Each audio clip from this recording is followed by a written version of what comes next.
আসসালামু আলাইকুম রহমতুল্লাহি ওয়া বারাকাতুহু। প্রিয় দর্শক, আজকের ভিডিওটা হচ্ছে অনেক অনেক অনেক গুরুত্বপূর্ণ। প্রিয় দর্শক, আজকে আমি আপনাদেরকে শিখাবো সূরাতুল লাহাব, এই ছোট্ট সূরাটি, যে সূরাটি নামাজের ক্ষেত্রে আমাদের খুবই প্রয়োজন পড়ে থাকে। আমরা নামাজ যখন পড়ি তখন আমাদের এই ছোট্ট ছোট্ট সূরাটি আমাদের প্রয়োজন পড়ে থাকে। সেজন্য প্রিয় দর্শক, আমি আজকে সূরাতুল লাহাব এই ছোট্ট সূরাটি বানান করে সহিশুদ্ধভাবে প্রতিটা হরফ তার মাখরাজ থেকে উচ্চারণ করে মদ গুন্না সহকারে ইনশাআল্লাহ পড়াবো। প্রিয় দর্শক, আমাদের ভিডিওটা না টেনে শেষ পর্যন্ত দেখার চেষ্টা করবেন ইনশাআল্লাহ। আউযু বিল্লাহি মিনাশ শাইতানির রাজীম। সূরাতুল লাহাব মাক্কিয়্যাহ। বিসমিল্লাহির রহমানির রহিম। তাবা জবর তাব, বা তা জবর বাত, তাব্বাত। ইয়া জবর ইয়া, দাল আলিফ জবর দা, ইয়া দা। হামজা জবর আ, বা ইয়া জের বি, আবি।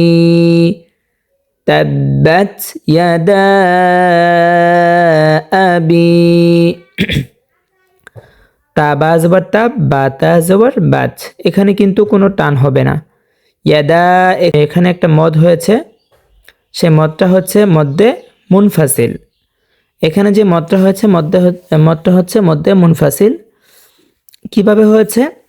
মদের হরফের উপরে চিকন চিহ্ন বামে হামজা থাকিলে 3 আলিফ পরিমাণ টানিয়া পড়িতে হয়, ইহাকে মধ্যে মুনফাসিল বলে। প্রিয় দর্শক, আমরা কিন্তু এখানে দেখতে পাচ্ছি যে মদের হরফের উপরে চিকন চিহ্ন, ঠিক আছে। মদের হরফ কয়টি? মদের হরফ হচ্ছে 3টি, আলিফ, ওয়াও, ইয়া।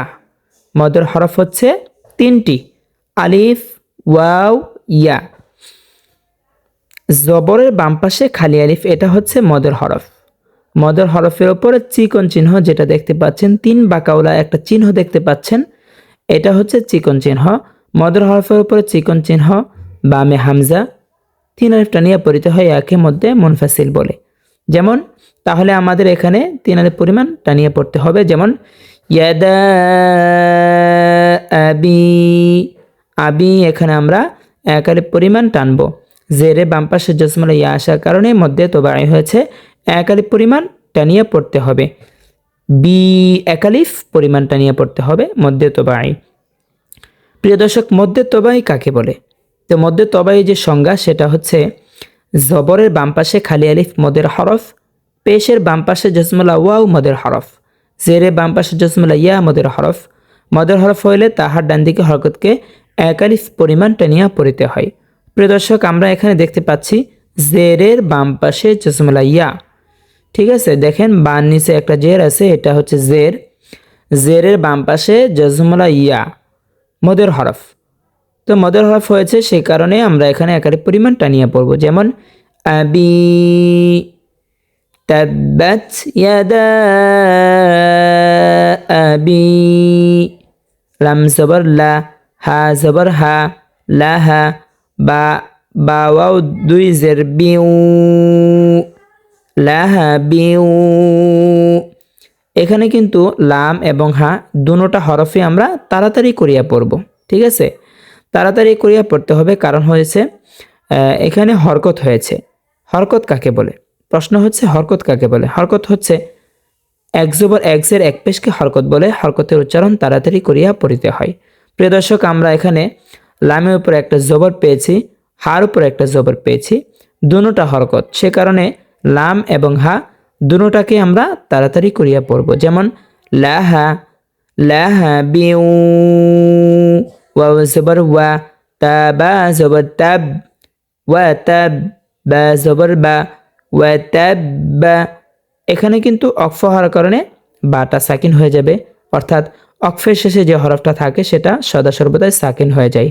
তো আমরা এখানে অক্ফ পেয়েছি, অক্ফ পাওয়ার কারণে আমরা এখানে অক্ফ করব, সে কারণে বাটা সাকিন হয়ে যাবে। তা বাকে ধরবে এবং এখানে কলকলা হবে, বাটা কলকলা করে পড়তে হবে।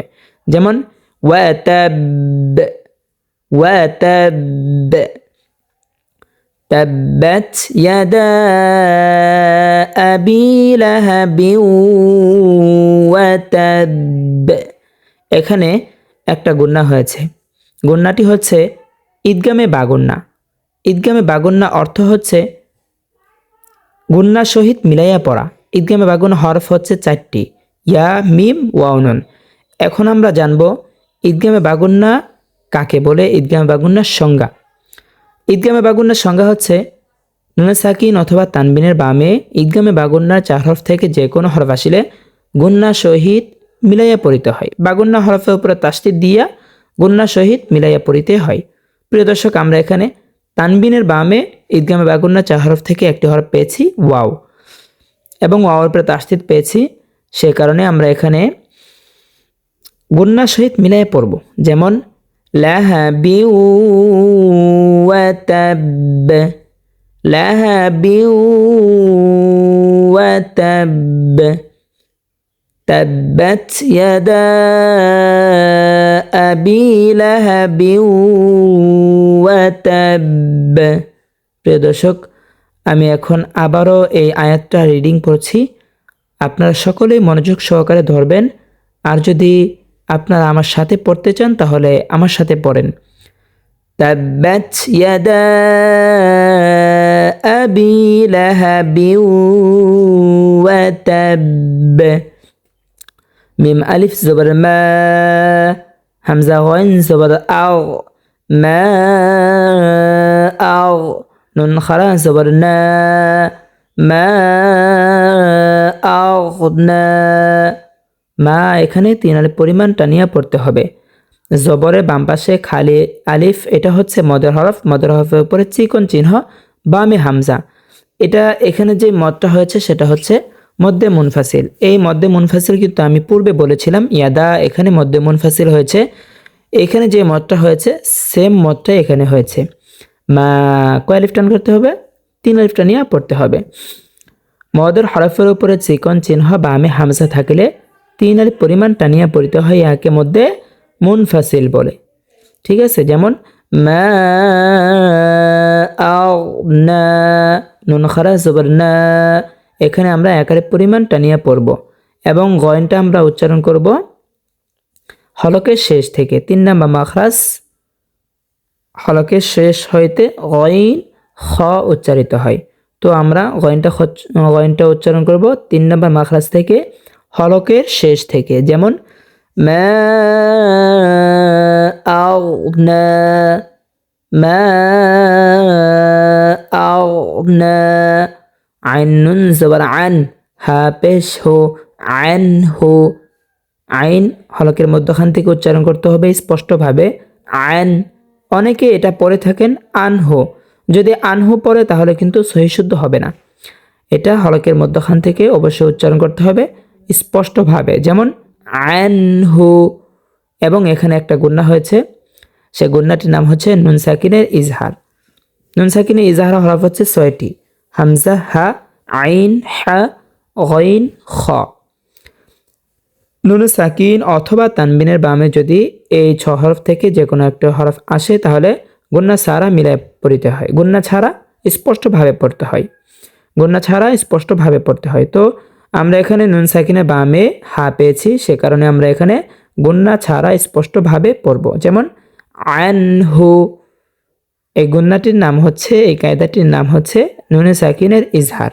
যেমন আনহু, আনহু, মিম আলিফ জবর মা, লাম পেশ লু, মালু, হা উল্টা পেশ হু, মালুহু।